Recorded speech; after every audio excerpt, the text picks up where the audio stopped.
Welcome back. Subscribe and keep learning with us every day. Ready for another video? Let's go. Hello, friends.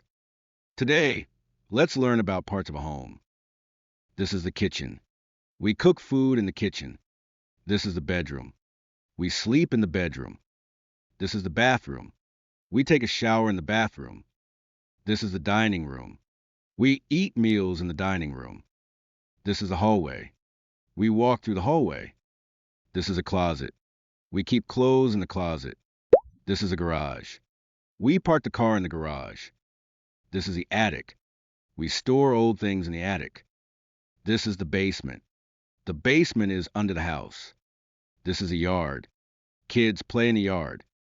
This is a garden. We grow flowers in the garden. This is a balcony. We can stand and look outside. This is the roof.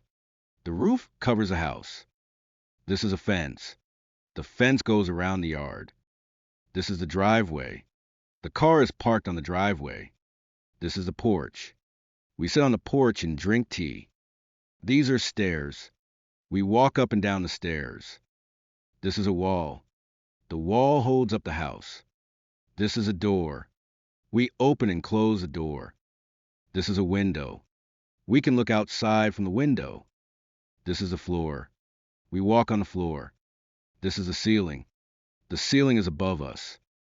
This is the laundry room. We wash clothes here. This is a staircase. It connects the upstairs and downstairs. Great job. Now you know 25 parts of a home. See you next time. Thanks for watching. Don't forget to like and subscribe.